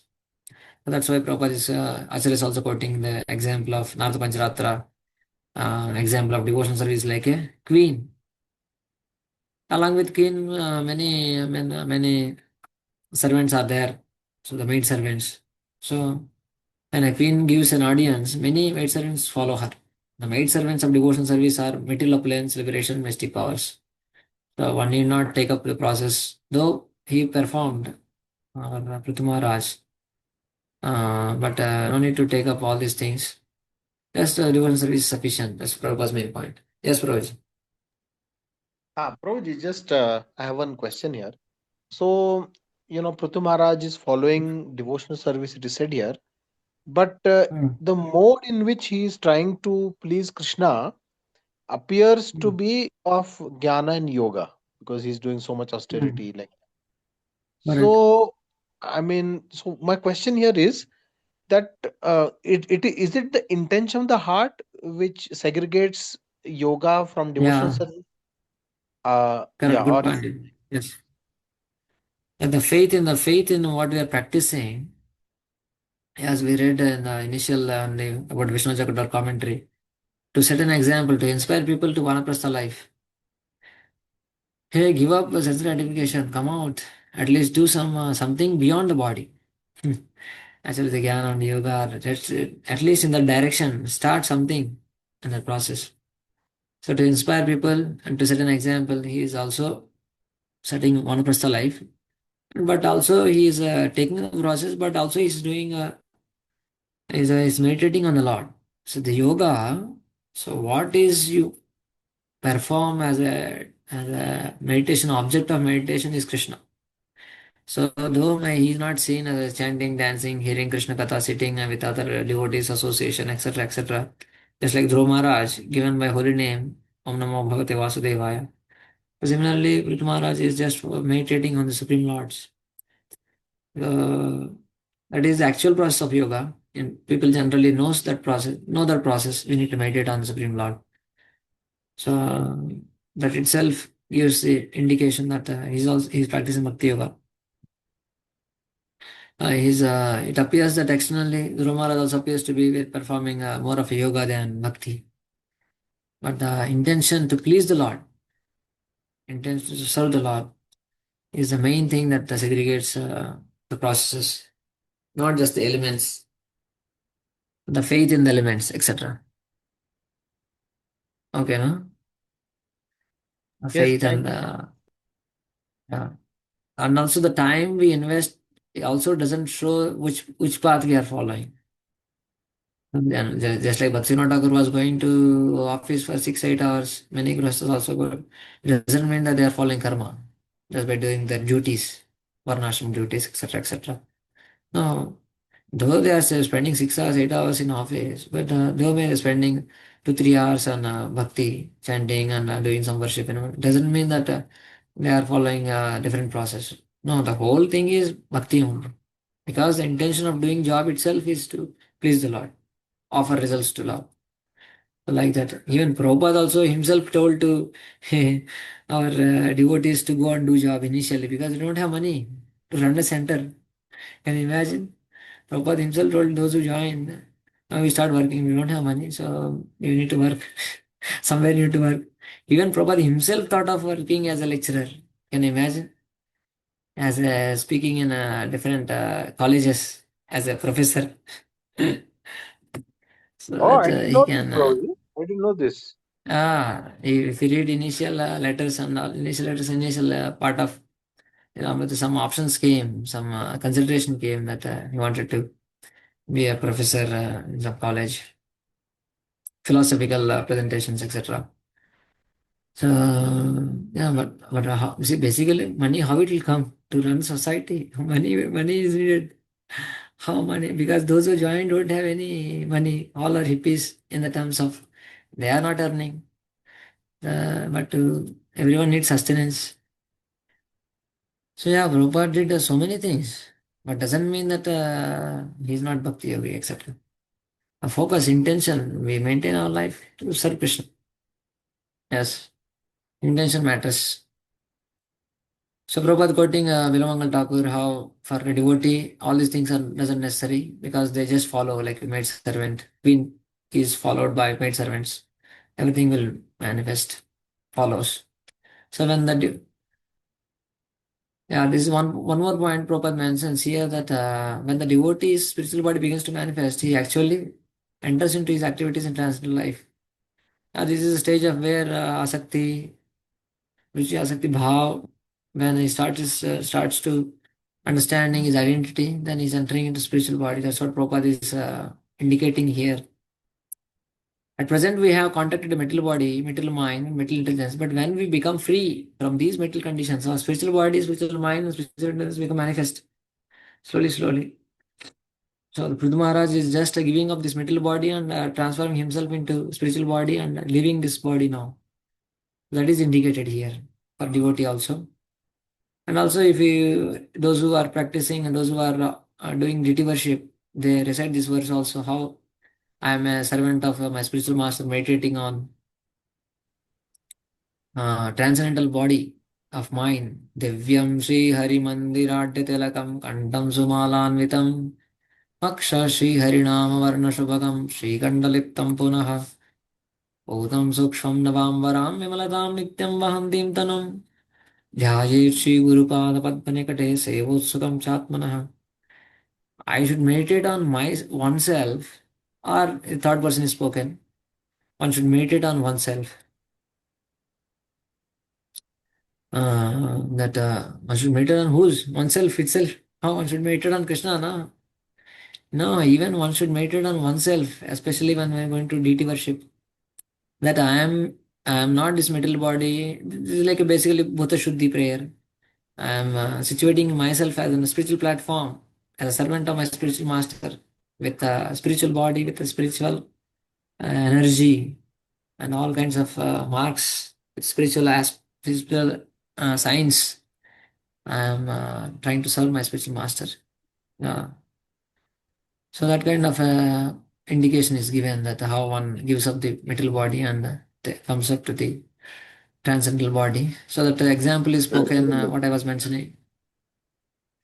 An example of how digestion example we have spoken, no? That bhakti is sufficient, but other process can give an aid.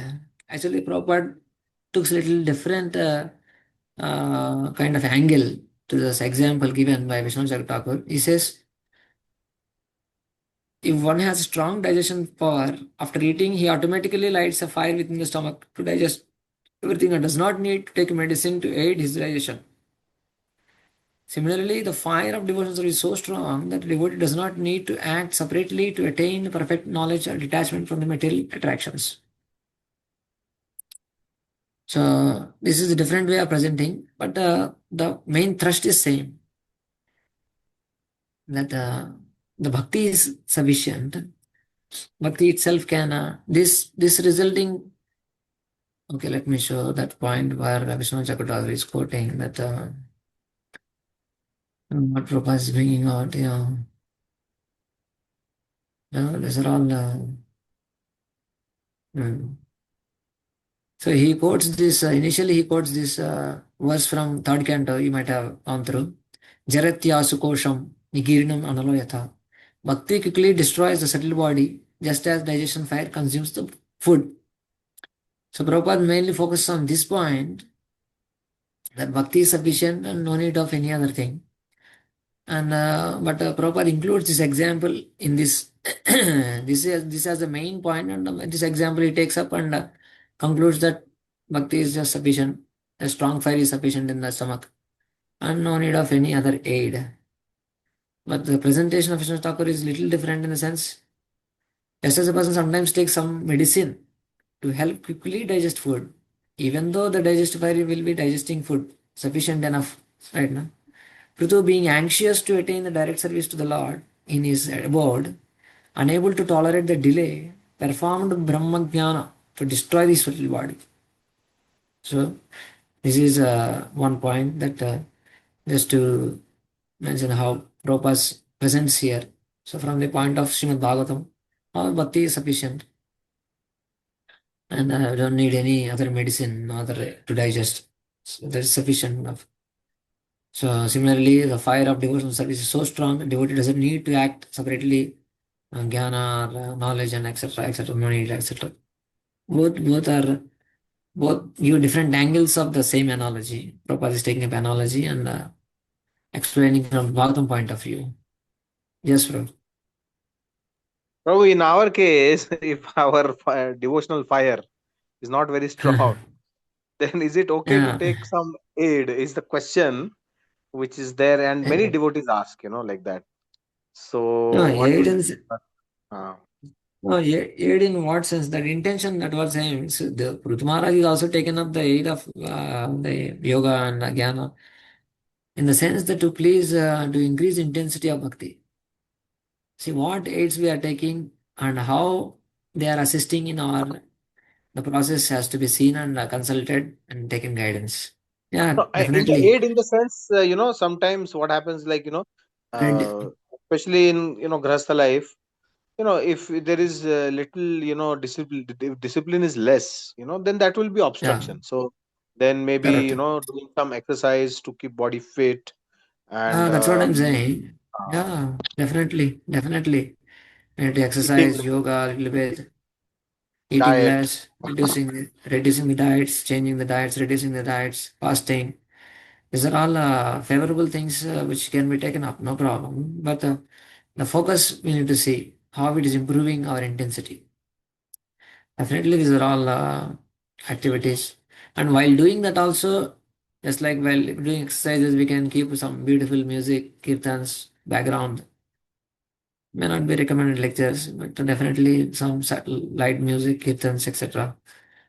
Some devotees also here keep on hearing lectures and walking and jogging, or whatever needed for the body, doing yoga, and even for fasting wise, reducing, doing pranayams, etc. So yeah, one can definitely by consulting we can inform superiors and consult, take help, take guidance. Definitely it'll add. Definitely we can take up. Thank you, Okay, Guruji. so that's the main one. Yeah, so we can go through the purports. We'll just go through at least certain verses. Okay, we'll read translations. We can read. So, but the main point we covered almost the main themes initially. So this is basically now is giving up the subtle and gross body in a technical way of yoga in yogic way. Now please read. When, when he became completely free from the conception of bodily life, Maharaj Prithu realized the Lord Krishna sitting in everyone's heart as the Paramatma. Being thus able to get all instructions from him, he gave up all other practices of yoga and Jnana.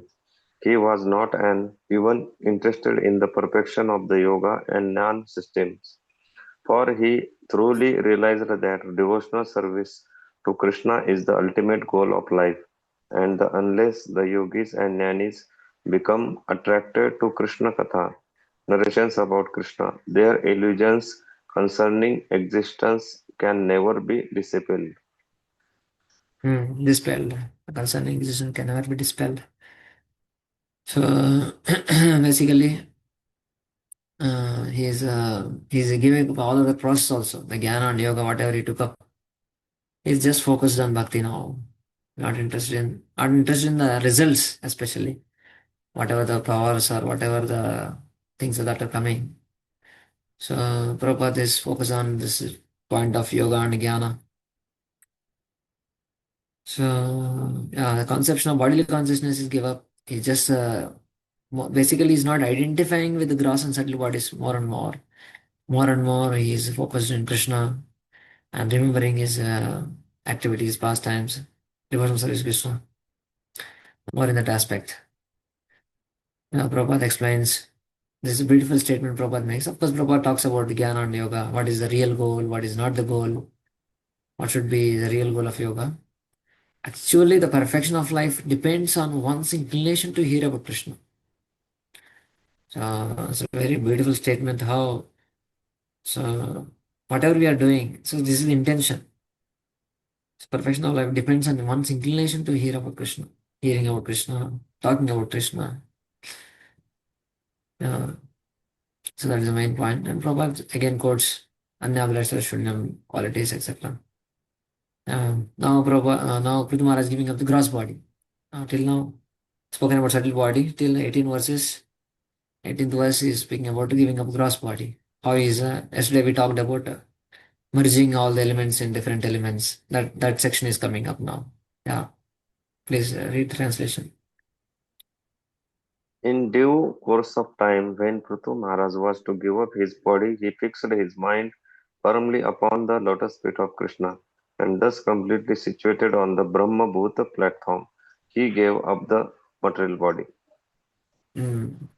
So Prabhupada focused on Tatyaja Swayam Kalevaram. He gave up this body. So Prabhupada took up how one has to face death. So Prabhupada talking about mostly on the consciousness at the time of death. So life is a preparation, death in an exam.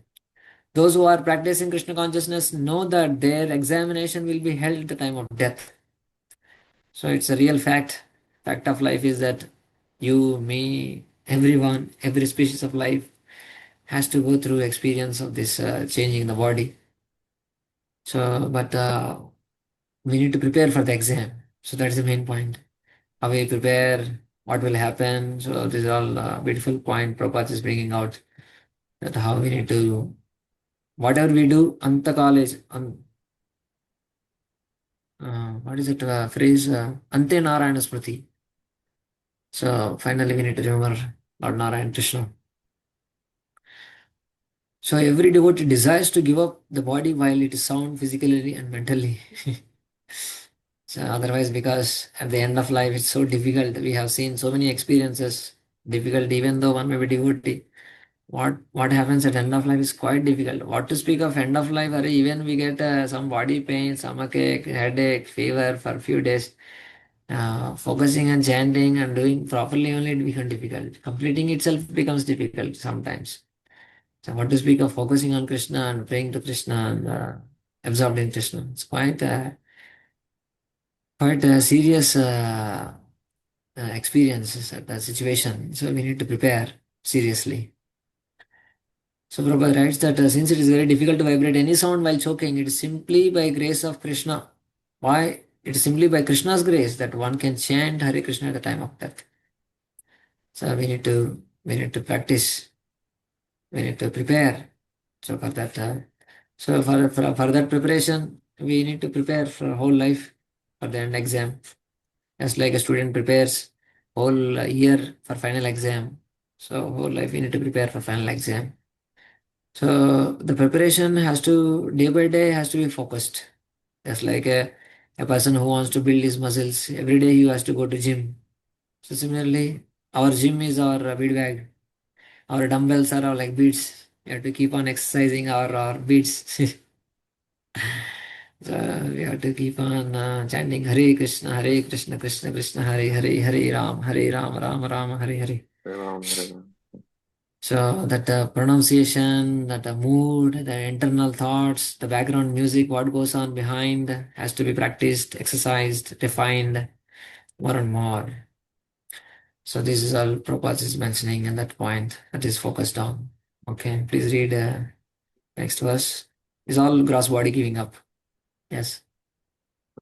When Maharaj Prithu practiced a practical yogic sitting posture, he blocked the door of his anus with his ankles, pressed his right and left calves, and gradually raised his life air upward, passing it on to the circle of his navel, up to his heart and throat, and finally pushed it upward to the central position between his two eyebrows. And basically this is Shat Yoga. So this is talking about here giving up the yogi especially. There also we see the topmost yoga system, that a famous picture we are talking about. Giving the body, he gradually meditates slowly from Mooladhara Chakra, from that bottommost position of this backbone or the spinal cord, Mooladhara Chakra. From there, he gradually raises the life airs or prana. Slowly, all these chakras are spoken at the different chakras. Prabhupada talks about in the next verse. So that's called Muktasan. We talked about Muktasan to liberate himself. So the ultimate aim of yoga is to enable one to give up this body according to his own free will. That is the yogic process, posture. Prabhupada talks about how this Muktasan. Prabhupada talking about all this Kundalini Chakra, Mooladhara, Swadhisthana, Manipur, Anat, Vishuddha, Agna Chakra. Finally, Agna Chakra, eyebrows, and then Brahmarandra, skull. At the skull, he liberates himself. Especially devotee yogi goes, if he wants to transform towards Vaikuntha or Krishna Loka, but somebody may desire to merge in Brahman. So that's what main point of Prabhupada. The conclusion is that one has to come to the Brahmabhuta stage for going back to Godhead. However, those who are in Krishna consciousness or who are practicing Bhakti Yoga, Shravanam Kirtanam, can return to Godhead without even practicing Muktasana process. So you don't need to perform all this uh, gymnastics. It's very difficult also. We don't know also all these chakras and etc.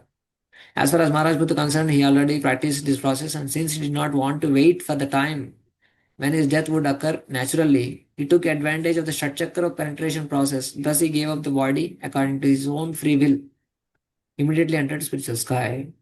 So, so eagerness we are talking. So this process gave the natural process. That option of free will to choose whenever we want to leave the body and go back to Krishna.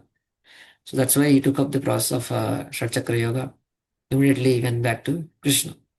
Because that body, the time, Satyuga, and the body and the process is very well known and practiced, and he practiced that and he perfected that. And he could achieve immediately as the result. But current age and day, okay, I will also practice and I also go early as early. It's not possible. It's very difficult. I mean, we don't know the subtleties of that process. So we need to practice. We can just practice Bhakti Yoga. No need to do other things, but just to maintain fit and perfect the body, we can practice certain things, exercises, pranayam, etc., etc. The main tapasya is just to chant with proper mood.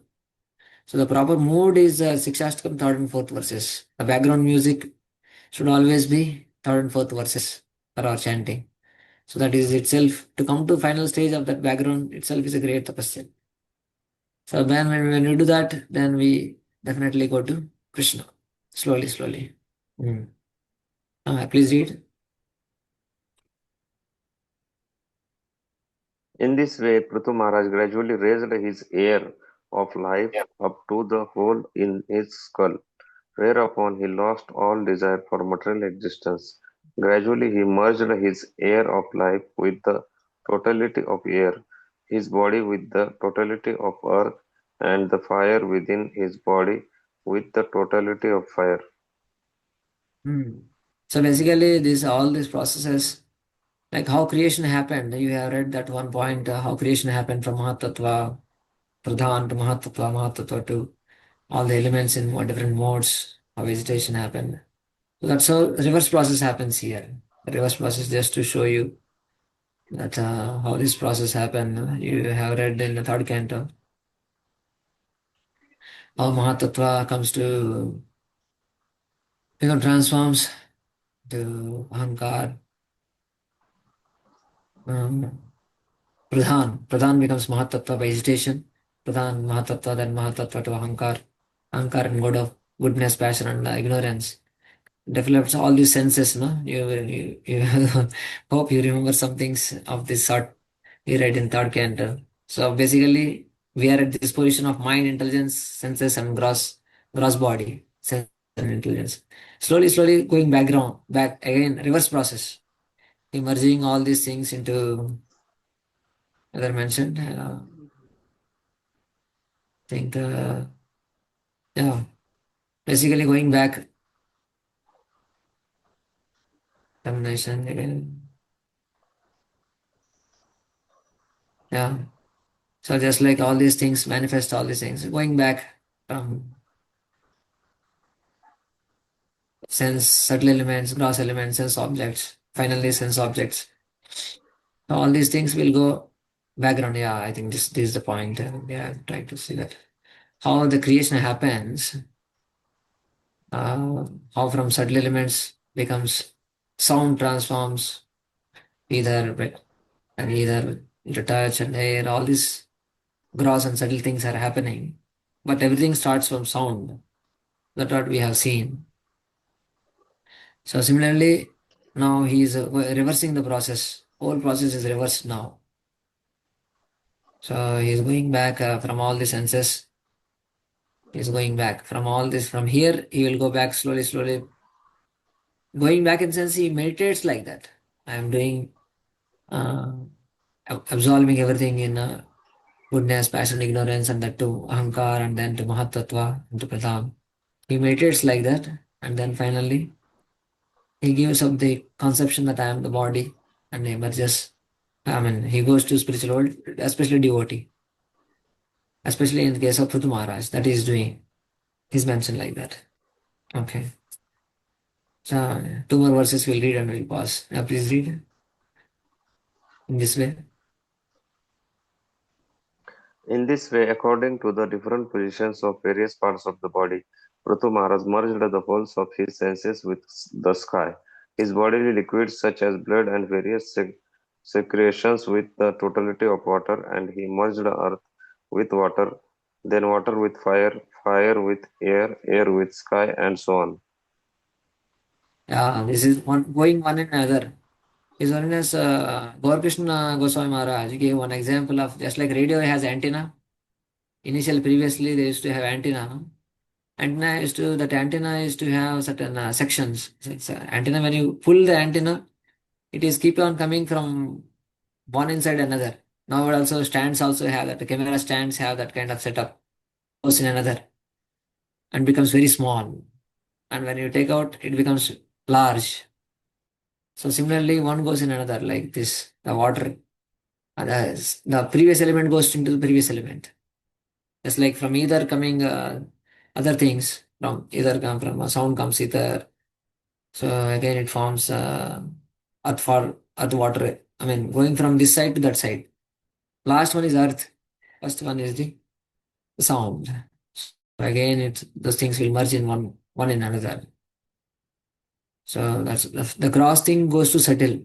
The creation comes from subtle to gross, and while winding up, gross things slowly merging, and the subtle things. So that's how it mentioned. That's how Prabhupada mentions here. So process of creation. Yeah, this is a one should meditate upon the creative process inversely and thus become free from material contamination. So he's meditating like that. Mhm. Please read. He amalgamated the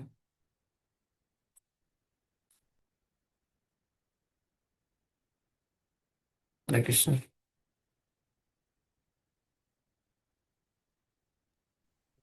I don't know. Maybe he has.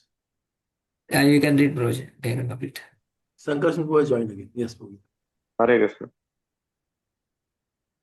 He amalgamated the mind with the senses and the senses with the sense objects according to their respective positions, and he also ama- Amalgamated. amalgamated with the material ego with the total material energy Mahatattva. Basically, that is a meditation process as we discussed earlier. We asked the question from Keshav Prabhu that he is meditating on like that. So that's how. So he is keeping clean himself. Prabhupada mentions unless one is very expert in such yoga, the best course is to adopt the ways and means of Lord Chaitanya Mahaprabhu. So no need to very difficult in this age of Kali. It's very difficult to adopt the yogic process mentioned in this verse. So Prithu Maharaj could do, Dhruv Maharaj could do, but also we don't need all these things, gymnastics. So just to chant, thus one can gloriously become freed from all mental contaminations by simple process of chanting Hare Krishna, Krishna Krishna, Hare Hare, Hare Hare Ram, Ram, Ram Hare Ram, Ram, Hare Hare. Ram Ram.